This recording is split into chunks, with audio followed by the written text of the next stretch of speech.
రాష్ట్ర ఖజానాలో డబ్బులు లేదని చెప్పేసి 50,000 బిల్లు కూడా చెల్లించకుండా గుత్తేదారులను ముప్ప తిప్పలు పెడుతూ వాళ్ళని హైకోర్టుకు వచ్చేలా చేస్తుంది ఈ కూటమి ప్రభుత్వం, చంద్రబాబు నాయుడు గారి ప్రభుత్వం.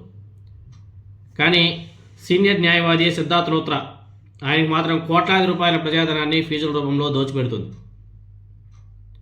ఏ విధంగా ఉన్నాయి ఆయన ఆన్లైన్లో లేకపోతే ఆఫ్లైన్లో కోర్టుకి అలా వచ్చి ఇలా వెళ్తే చాలు లూత్రాకి కోట్లకు కోట్లు ఫీజుగా చెల్లిస్తుంది కూటమి ప్రభుత్వం.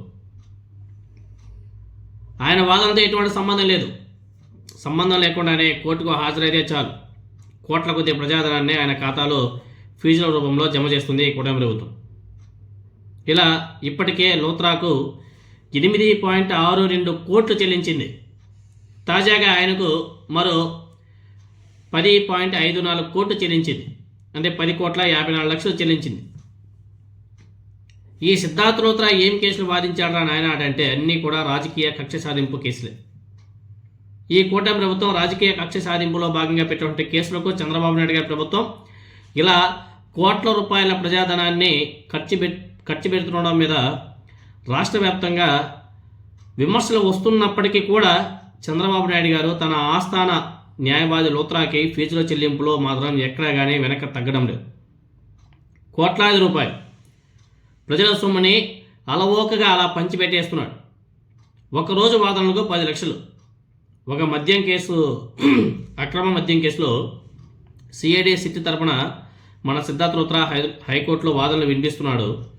మద్యం కేసులో ప్రధాన నిందితుడైనటువంటి కేసిరెడ్డి రాజశేఖర రెడ్డి దాఖలు చేసినటువంటి బెయిల్ పిటిషన్ గత ఏడాది నవంబర్ 25వ తేదీన ఒకరోజు వాదనలు వినిపించేందుకు సిద్ధార్థ్ లూత్రాకు 10 లక్షలను చంద్రబాబు నాయుడు గారి ప్రభుత్వం ఫీజుగా చెల్లించింది.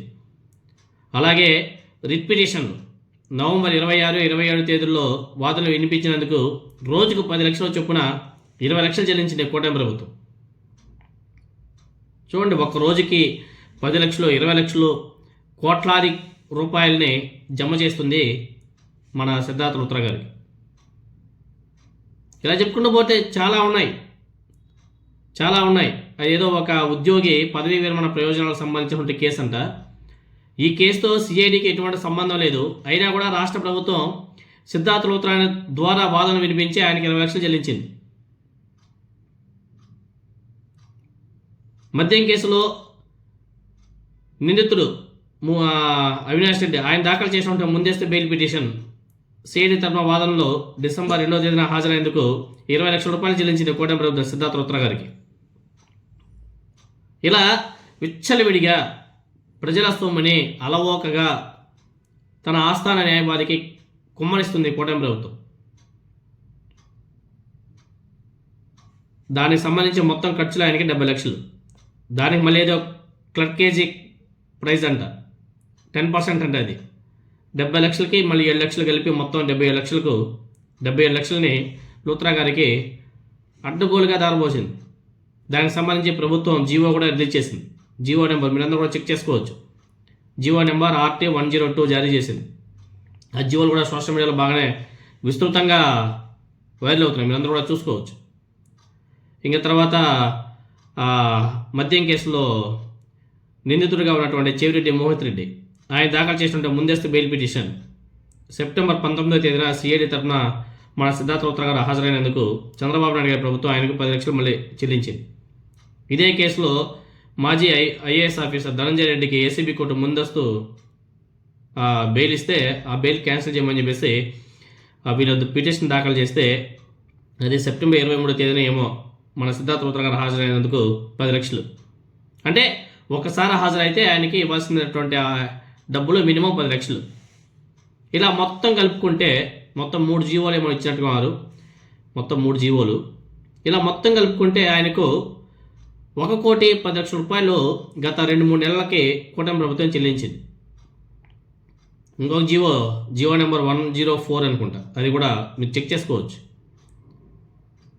ఇలా అడ్డగోలుగా కూటమి ప్రభుత్వం తన ఆస్థాన న్యాయవాదికి బీభత్సంగా ఖర్చు పెడుతుంది.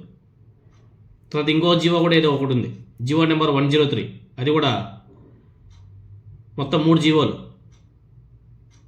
మొత్తం కనుకుంటే ఇప్పటి వరకు కూటమి ప్రభుత్వం సిద్ధార్థ్ లూత్రా గారికి అప్రాక్సిమేట్గా 10 కోట్లకు పైగానే ఖర్చు పెట్టేసింది. ఈ 18 నెలల కాలానికి 10 కోట్ల రూపాయల ప్రజాధనాన్ని సిద్ధార్థ లూత్రా గారికి పంచిపెట్టేసింది. ఏమైనా పనికొచ్చే కేసులు అంటే ఒక్క కేసు కూడా పనికొచ్చే కేసులు కావు. అవన్నీ కూడా రాజకీయ ప్రేరేపిత కేసులే. రాజకీయ ప్రేరేపిత కేసుల కోసం సిద్ధార్థ లూత్రా గారు వారిచ్చినటువంటి కేసులకు ప్రజాధనాన్ని 10 కోట్లను విచ్చలవిడిగా ఖర్చు పెట్టేసింది కూటమి ప్రభుత్వం. అది కూడా ఖజానాలో ఏమీ లేదు, ఖజానాలో ₹1 కూడా లేవు అని చెప్పేసి ఏడుస్తూ ఆయనకి మాత్రం 10 కోట్లు డబ్బులు మాత్రం ఫటాఫట్ రిలీజ్ చేసేస్తుంది. ఆయనకి రిలీజ్ చేయడానికి మాత్రం డబ్బులు ఉంటాయి. అదే ఏ ఎంపీటీసీనో జెడ్పీటీసీనో పాపం వాళ్ళకి ఏదో శాలరీలు ఇవ్వలేదని చెప్పేసి వాళ్ళు ఏడుస్తుంటే వాళ్ళకి మాత్రం అది కూడా ఎక్కువ శాలరీస్ కాదు, మహా అంటే 5,000 10,000 ఉంటాయి. మొత్తం కాకుంటే ఒక 50,000 ఉంటాయేమో. 50,000 కూడా ఇవ్వలేని పరిస్థితిలో కూటమి ప్రభుత్వం ఉంది. కానీ ఇక్కడ మాత్రం 10 కోట్లు ఖర్చు పెట్టడానికి సిద్ధంగా ఉంది. ప్రజలందరూ కూడా ఆలోచన చేసుకోవాలి.